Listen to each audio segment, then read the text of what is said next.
La science et nous. Une émission proposée par Sylvie Vauclair.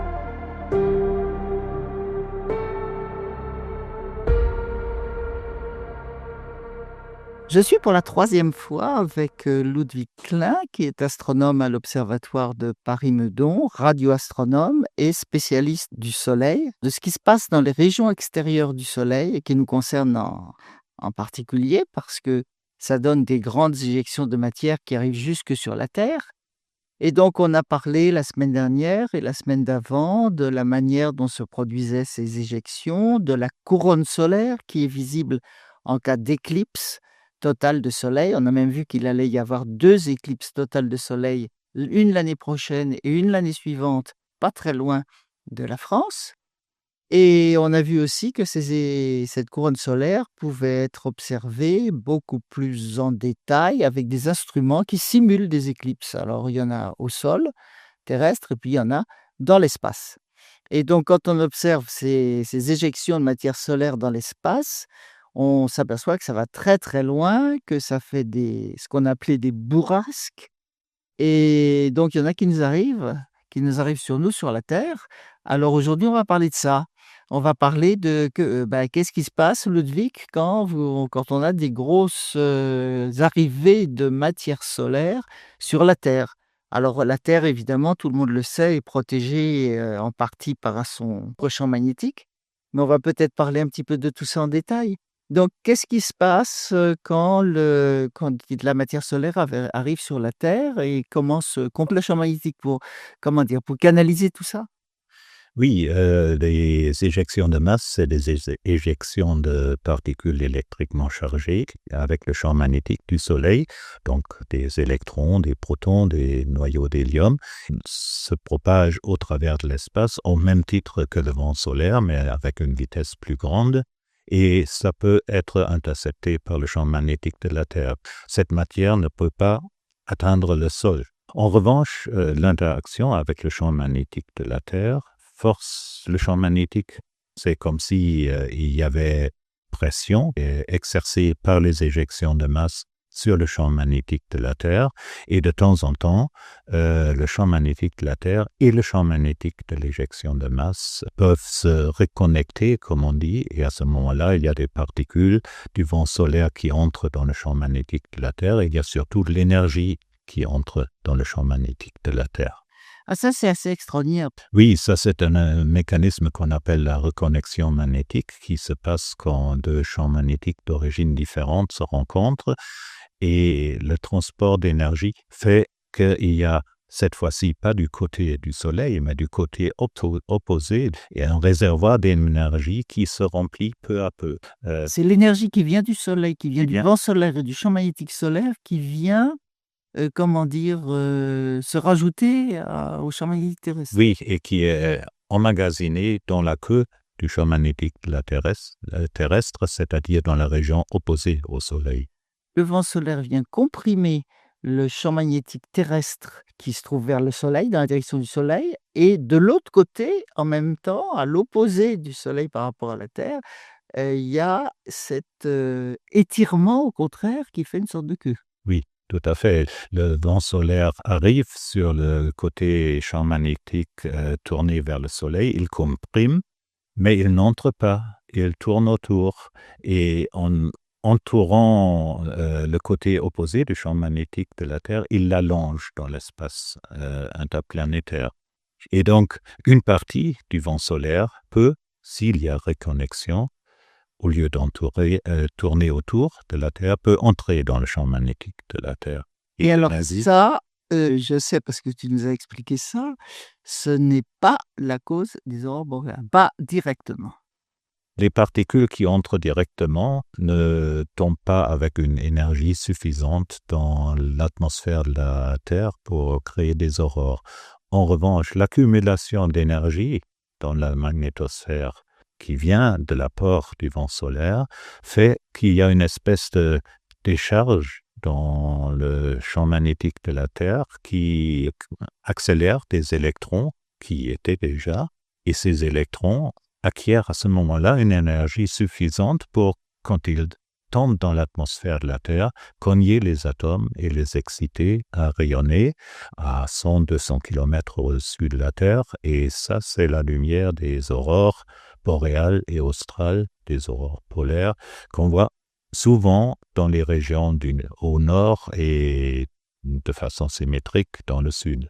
C'est-à-dire que ces particules qui viennent du Soleil, elles se déplacent d'une façon assez complexe, donc elles vont vers la queue de la magnétosphère et elles reviennent, et c'est ça qui fait les aurores polaires, Ah oui. parce que boréales et australes. Ils doivent être accélérés. Il ne suffit pas qu'ils reviennent, ils doivent être accélérés parce que s'ils conservent juste l'énergie qu'ils avaient quand ils sont entrés quelques jours avant dans la magnétosphère de la Terre, elles n'ont pas la capacité d'exciter les atomes. Ça ne suffit pas. Il faut qu'elles cognent plus fort et pour ça, il leur faut une accélération supplémentaire. Et ça se passe dans la queue de la magnétosphère terrestre, donc du côté nuit de la magnétosphère de la terrestre. Et c'est d'ailleurs pour cette raison-là qu'on voit les aurores commencer vers minuit. C'est ça, on les voit la nuit.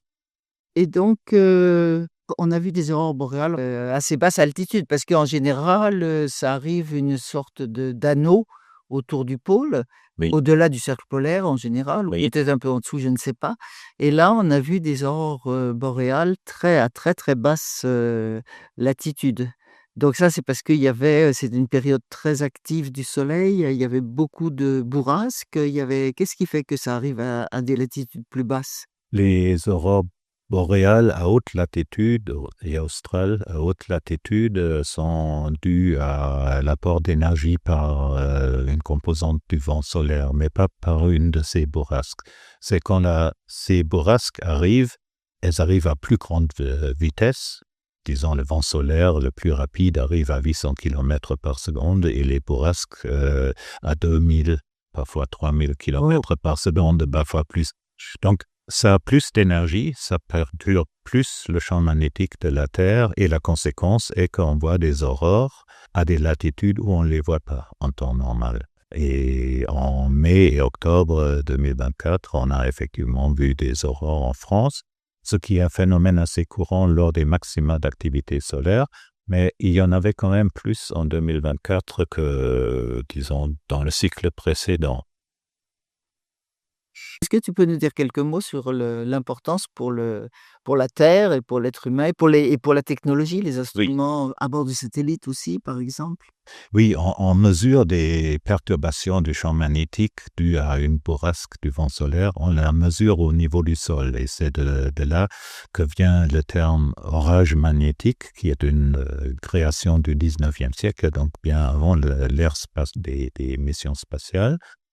Donc, les aurores, les orages magnétiques, c'est quelque chose de sensible au sol et évidemment, il y a eu de l'idée que ça pourrait affecter les êtres humains, mais il n'y a pas d'indication vraiment scientifique que ça soit le cas. Sauf les astronautes dans l'espace, peut-être?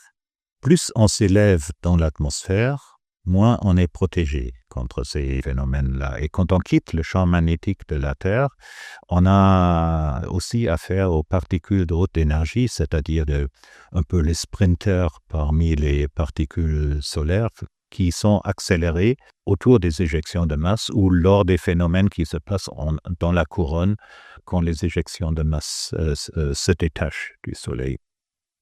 Et ces particules de haute énergie, c'est des particules électriquement chargées. Quand ça arrive dans un dispositif électronique, ça crée un courant parasite. Et ce courant parasite peut avoir des conséquences qui vont d'une commande erronée pour les ordinateurs à bord jusqu'à la destruction physique de parties d'un conducteur. Et donc, il y a des irrégularités du fonctionnement de satellites qui peuvent être attribuées à ce phénomène-là. Pas forcément la perte de satellites, ça dépend évidemment de la solidité de la construction du satellite. S'il est construit en suivant des normes qui sont définies par les événements solaires forts, à ce moment-là, le satellite est en général bien protégé. Mais il peut avoir des dysfonctionnements quand même. Et des satellites qui sont produits de façon beaucoup moins chère peuvent être plus vulnérables à ces phénomènes et dysfonctionner complètement. Et donc, au sol, enfin des télécommunications, sur le sol terrestre, des transformateurs ou des choses comme ça, c'est arrivé qu'il y ait un problème, par rapport au vent solaire? Oui, les fortes perturbations du champ magnétique veulent dire qu'il y a des courants électriques qui circulent dans l'atmosphère de la Terre et qui peuvent aussi circuler dans le sol. Et ça, c'est notamment le cas à haute latitude, près des pôles magnétiques. Dans l'hémisphère sud, ces régions ne sont pas habitées, mais dans l'hémisphère nord, ces régions se trouvent par exemple au Canada, au nord des États-Unis, ce qui fait qu'il y a eu des incidents sur la transmission de l'électricité à grande distance par les câbles et les courants parasites qui viennent d'un orage magnétique peuvent interférer au point de mettre en sécurité ces systèmes-là, ce qui veut dire que les systèmes se déconnectent pour empêcher qu'il y ait des dégâts matériaux. Donc, en fait, ce sont des effets, matériels, pour les transformateurs ou les systèmes électriques et tout ça, mais on peut redire encore une fois que ça n'a pas d'importance pour la santé humaine. Les gens ne doivent pas avoir peur. Non. Les gens sur terre, en tout cas. En revanche, les astronautes, notamment qui quittent le champ magnétique de la Terre, ne sont plus protégés et ça, c'est un problème fondamental pour les missions à grande distance vers la Lune ou vers Mars. C'est un problème beaucoup moindre, mais qui mérite surveillance aussi pour les personnels navigants de l'aviation civile qui sont souvent à 10-11 km d'altitude et qui sont exposés à une dose plus forte de radiation. C'est un travail auquel nous participons avec C'est ce qu'on appelle la météo solaire, non? on appelle ça la météorologie de l'espace. Effectivement, nous sommes vulnérables et nous devons faire attention à ce qui se passe dans l'espace sans devoir avoir peur que le ciel ne nous tombe sur la tête. Eh ben, voilà une belle conclusion. Merci beaucoup Ludwig pour ces 3 émissions sur le soleil qui ont été passionnantes. Au revoir. Merci beaucoup. Au revoir Sylvie.